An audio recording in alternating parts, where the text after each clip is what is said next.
ಹಂಚಿಕೆ ಬೆನ್ನಲ್ಲೇ ಸಚಿವ ಕೆಎಚ್ ಮುನಿಯಪ್ಪ ಬೆಂಬಲಿಗರ ಆಕ್ರೋಶದ ಜ್ವಾಲೆ ತಾರಕಕ್ಕೇರಿದ್ದು ಮುನಿಯಪ್ಪ ಅವರಿಗೆ ಪ್ರಬಲ ಖಾತೆ ನೀಡಬೇಕು ಅಂತ ಬೀದಿಗಿಳಿದು ಆಗ್ರಹಿಸ್ತಾ ಇದ್ದಾರೆ. ಮುನಿಯಪ್ಪ ಬೆಂಬಲಿಗರು ನಮ್ಮ ಪ್ರತಿನಿಧಿ ವೆಂಕಟೇಶ್ ಜೊತೆಗೆ ಮಾತನಾಡಿದ್ದಾರೆ. ಏನ್ ಹೇಳಿದ್ದಾರೆ ಬನ್ನಿ ನೋಡೋಣ. ರಾಜ್ಯ ರಾಜಕಾರಣದಲ್ಲಿ ದಿನಕ್ಕೊಂದು ಬಣ್ಣ ಕ್ಷಣಕ್ಕೊಂದು ತಿರುವು ಪಡ್ಕೊಳ್ತಿರ್ತಕ್ಕಂಥದ್ದು. ಈಗಾಗಲೇ ಡಿ.ಕೆ. ಶಿವಕುಮಾರ್ ಪ್ರಮಾಣವಚನ ಆದಾಗ್ಲಿಂದ ಕೂಡ ಬೆನ್ನೆಲ್ಲ ಇವತ್ತು ಆ ಸಚಿವ ಸಂಪುಟ ರಚನೆ ಆದಾಗ್ಲಿಂದ ಕೂಡ ರಾಮಲಿಂಗಾರೆಡ್ಡಿ ಒಂದ್ ಕಡೆ ರಾಜೀನಾಮೆ ಸಲ್ಲಿಸಿದ್ರು ಕೂಡ ಅದರ ಬೆನ್ನಲ್ಲಿ ಇವತ್ತು ದೇವನಹಳ್ಳಿ ವಿಧಾನಸಭಾ ಶಾಸಕರು ಆಗಿರ್ತಕ್ಕಂಥ ಕೆ.ಎಚ್. ಮುನಿಯಪ್ಪ ಕೂಡ ಅಸಮಾಧಾನವನ್ನು ಹೊರ ಹಾಕಿರ್ತಕ್ಕಂಥದ್ದು.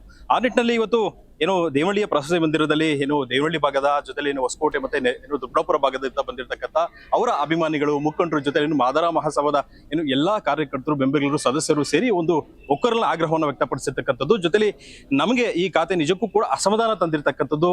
ಯಾಕಂದ್ರೆ 7 ಬಾರಿ ಸಂಸದರಾಗಿ ಕೆಲಸ ಮಾಡಿರ್ತಕ್ಕಂಥ ಹಿರಿಯರು ಜೊತೆಲಿ ಅನುಭವಿ ಆಗಿರ್ತಕ್ಕಂಥ ಆಮೇಲೆ ಕಟ್ಟಾಳು ಕಾಂಗ್ರೆಸ್ ಪಕ್ಷದ ಕಟ್ಟಾಳು ಆಗಿರ್ತಕ್ಕಂಥ ಕೆ.ಎಚ್. ಮುನಿಯಪ್ಪನವರಿಗೆ ಈ ರೀತಿ ಕಾತೆ ಕೊಡ್ತಕ್ಕಂಥದ್ದು ಎಷ್ಟು ಸರಿ ಅಂತಕ್ಕಂಥದ್ದು ಇಲ್ಲಿನ ಕಾರ್ಯಕರ್ತರ ಮುಖಂಡರ ಜೊತೆಲಿ ಅವರ ಆಗ್ರಹ ಆಗಿರ್ತಕ್ಕಂಥದ್ದು. ಆ ನಿಟ್ಟಿನಲ್ಲಿ ಅವರ ಮುಖ್ಯಸ್ಥರು ಇರ್ತಕ್ಕಂಥದ್ದು ಅವರೇ ಮಾತಾಡ್ತಾ ಹೋಗ್ತೇನೆ. ಸರ್ ನಮಸ್ತೆ. ಇವತ್ತು ಕೆ.ಎಚ್. ಮುನಿಯಪ್ಪನಿಗೆ ಕೊಟ್ಟಿರ್ತದೆ ಈಗಾಗಲೇ 3 ವರ್ಷ ಆಹಾರ ಖಾತೆಯನ್ನು ಸೂಕ್ತವಾಗಿ ನಿರ್ವಹಣೆ ಮಾಡಿದ್ದಾರೆ. ಮತ್ತೆ ಅದೇ ಖಾತೆ ಕೊಡ್ತಕ್ಕಂಥ ವಿಚಾರವಾಗಿ ಸಾಕಷ್ಟು ಗೊಂದಲ ಆಗಿರ್ತಕ್ಕಂಥದ್ದು.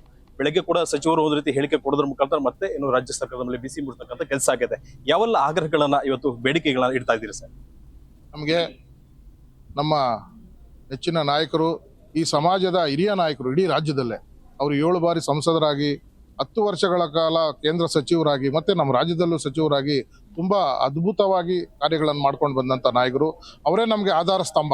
ಈ ನಮ್ಮ ಮಾದಿಗ ಸಮುದಾಯಕ್ಕೆ ನಮ್ಮ ರಾಜ್ಯದಲ್ಲಿ ಅವರೇ ಆಧಾರ ಸ್ತಂಭ. ಸೀನಿಯರ್ ಇದ್ದಾರೆ ಅಂಥವ್ರನ್ನ ಪರಿಗಣನೆಗಳು ತಗೊಂಡು ಅವ್ರಿಗೆ ಒಳ್ಳೆ ಪೋರ್ಟ್ಫೋಲಿಯೋ ಕೊಡಬೇಕಂತ ನಾವು ಆಗ್ರಹ ಮಾಡ್ತಾ ಇದ್ದೀವಿ.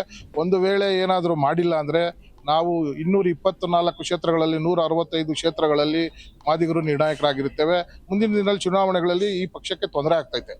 ಈಗ ಎಲ್ಲೊಂದ್ ಕಡೆ ಬೆಳಗ್ಗೆ ಸಚಿವರು ಮಾತಾಡ್ತಾ ಹೇಳ್ತಿದ್ರು, ಒಂದ್ ಕಡೆ ನಮ್ಮ ಹಿರಿಯರನ್ನ ಗಮನಕ್ಕೆ ತಗೊಳ್ತಿಲ್ಲ, ನಾವು ತಾಯಿ ಸ್ಥಾನದಲ್ಲಿ ಇರ್ತಕ್ಕಂಥ ನಾವು ಹಿರಿಯರು ನಮ್ಮನ್ನಾಗ್ಲಿ ಮತ್ತೆ ಇರ್ತಕ್ಕಂಥ ಮತ್ತಷ್ಟು ಹಿರಿಯರು ರಾಮಲಿಂಗಾರೆಡ್ಡಿ ಅವರನ್ನು ಯಾರು ಕೂಡ ಪರಿಗಣಕ್ಕೆ ತಗೊಳ್ತಿಲ್ಲ ಅಂತಕ್ಕಂಥದ್ದು. ಈಗ ಹೈಕಮಾಂಡ್ ಮೊರೆ ಹೋದ್ರು ಕೂಡ ಈ ರೀತಿ ಮಾಡ್ತಕ್ಕಂಥದ್ದು ಎಷ್ಟು ಸರಿ ಅನ್ಸುತ್ತೆ ನಿಮಗೆ? ಇದು ಅವ್ರು ಮಾಡ್ತಾ ಇರ್ತಕ್ಕಂಥ ದ್ರೋಹ. ಇದು ಹಿರಿಯರಿಗೆ ಅವಮಾನ ಮಾಡ್ತಾ ಇದ್ದಾರೆ. ಅವಮಾನ ಮಾಡಿದ್ದಲ್ಲಿ ಇಡೀ ರಾಜ್ಯದಲ್ಲಿ ಜನ ಒಕ್ಕಲೇಬುವ ಕೆಲಸ ಆಗ್ತೈತೆ. ಆದ್ರಿಂದ ಇದನ್ನ ಮನಗೊಂಡು ಹೈಕಮಾಂಡ್ ಅವರು ಕೂಡಲೇ ಅವರಿಗೆ ತಕ್ಕಂತ ಅವ್ರ ಕ್ಯಾಲಿಬರ್ ತಕ್ಕಂತ ಖಾತೆಗಳನ್ನ ಕೊಟ್ಟು ಅವರು ಸರಿಪಡಿಸ್ಕೋಬೇಕಂತ ಹೇಳಿ ಮನವಿ ಮಾಡ್ಕೊಳ್ತೀವಿ. ಅವರು ಕೂಡ ಒಂದು ಕಡೆ ಸಮಾಜ ಕಲ್ಯಾಣ ಇಲಾಖೆ ಕೊಡಬೇಕು, ಜೊತೆ ಆ ಖಾತೆಯಲ್ಲಿ ನನಗೆ ಒಲವಿದೆ, ಆಸಕ್ತಿ ಇದೆ ಅಂತಕ್ಕಂಥ ವಿಚಾರಗಳು ಕೂಡ ಪ್ರಸ್ತಾಪ ಮಾಡಿರ್ತಕ್ಕಂಥ. ಜೊತೆಲಿ ಕೃಷಿಯೇತರ ಅಂದ್ರೆ ರೈತರಿಗೆ ನಾನು ಬೆನ್ನೆಲುಬಾಗಿ ನಿಂತ್ಕೊಳ್ತೀನಿ, ಆ ಖಾತೆ ಕೂಡ ಕೊಟ್ಟರು ಕೂಡ ನಾನು ನಿಭಾಯಿಸೋದಕ್ಕೆ ರೆಡಿ ಅಂತಕ್ಕಂಥ ವಿಚಾರನ ಪ್ರಸ್ತಾಪ ಮಾಡಿದ್ರು. ಅವರ ಹಿರಿತನಕ್ಕೆ ಸಮಾಜ ಕಲ್ಯಾಣ ಇಲಾಖೆನೇ ಸೂಕ್ತ. ಯಾಕಂದರೆ 101 ಜಾತಿಗಳಿಗೂ ಸಾಮಾಜಿಕ ನ್ಯಾಯ ಕೊಡ್ಬೋದು. ಈಗ ನಮ್ಮ ಮಹದೇವಪ್ಪ ಅವರು ಅದನ್ನು 3 ವರ್ಷ ಕಾಲ ನಿಭಾಯಿಸಿದ್ದಾರೆ. ಹಿರಿಯ ಸಚಿವರಿಗಾದಂಥ ಕೆ.ಎಚ್. ಮುನಿಯಪ್ಪನವರಿಗೆ ಇನ್ನು 2 ವರ್ಷ ಉಳಿದಿದೆ. ಅದನ್ನು ಕೊಟ್ಟರೆ ಎಲ್ಲರಿಗೂ ನ್ಯಾಯ ಸಿಗುತ್ತೆ. ಅಥವಾ ಅದು ಸಾಧ್ಯ ಆಗಲಿಲ್ಲ ಅಂದ ಮಟ್ಟಿಗೆ ಗ್ರಾಮೀಣಾಭಿವೃದ್ಧಿ ಇದೆ, ಅದಾಗಲೇಬೇಕು. ನಾವು ಒತ್ತಾಯ ಮಾಡ್ತಾ ಇದೀವಿ. ಸಮಾಜ ಕಲ್ಯಾಣ ಇಲಾಖೆ, ಹಿಂದುಳಿದ ವರ್ಗ ಮತ್ತು ಪರಿಶಿಷ್ಟ ಪಂಗಡದ ಇದು 3 ಹಿಂದೆ ಹೈಕಮಾಂಡ್ ಮನೆ ಹಾಕ್ಲಿಲ್ಲ ಅಂತ ಪಕ್ಷದಲ್ಲಿ ಮುಂದಿನ ನಿಮ್ಮ ಹೇಗಿರುತ್ತೆ? ದೊಡ್ಡ ಮಟ್ಟದಲ್ಲಿ ಹೋರಾಟ ಆಗತ್ತೆ. ಹೋರಾಟ ನಡೀತದೆ. ಇಡೀ ಸಮುದಾಯ ಈಗಾಗಲೇ ತಿರುಗಿ ಬಿದ್ದಿದೆ. ಎಲ್ಲ ಕಾಂಗ್ರೆಸ್ ಪಕ್ಷಕ್ಕೆ ತಕ್ಕ ರಾಜೀನಾಮೆ ಕೊಡ್ತಾರ ಸರ್? 100% ಕೊಡ್ತಾರೆ.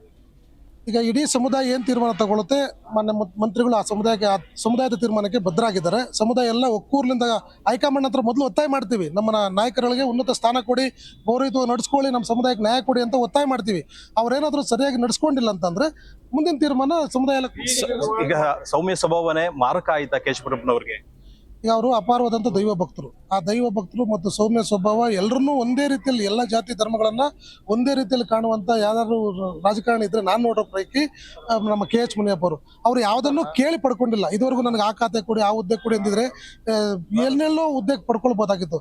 ಅವ್ರಿಗೆಲ್ಲ ಹುದ್ದೆಗಳು ಒಲಿದು ಬಂದಿರೋದು. ಇವತ್ತು ಶೋಷಿತರಲ್ಲಿ ಶೋಷಿತ ಸಮುದಾಯ ಅಭಿವೃದ್ಧಿ ಆಗಿಲ್ಲ ಅಂತ ಹೇಳಿ ನಾವು ಸಮುದಾಯದವರು ಅವ್ರ ಪರವಾಗಿ ಒತ್ತಾಯ ಮಾಡ್ತಾ ಇದೀವಿ, ನಮ್ಮ ನಾಯಕರಿಗೆ ಒಳ್ಳೆ ಹುದ್ದೆ ಕೊಡಿ ಅಂತ. ಇದು ಅವರು ಕೇಳದೇ ಇರೋದೇ ಒಂದ್ ಕಡೆ ನಮಗೆ ಮಾರಕ ಆಗಿದೆ ಅನ್ನೋದು ಕೂಡ ನಮ್ಮ. ಇದಿಷ್ಟು ಮಾದಾರ ಮಹಾಸಭಾ ಸದಸ್ಯರ ಮಾತಾಗಿರ್ತಕ್ಕಂಥದ್ದು. ಜೊತೆ ಬೆಂಬಲಿಗರು ಮತ್ತೆ ಕಾರ್ಯಕರ್ತರ ಆಗ್ರಹ, ಒಕ್ಕರಲಿಂದ ಆಗ್ರಹ ಆಗಿರ್ತಕ್ಕಂಥದ್ದು. ಕ್ಯಾಮ್ರಾ ಪರ್ಸನ್ ಶಶಾಂಕ್ ಜೊತೆ ವೆಂಕಟೇಶ್ ಬೂದಿಗೆರೆ, ಜಿ ಕನ್ನಡ ನ್ಯೂಸ್, ದೇವನಹಳ್ಳಿ.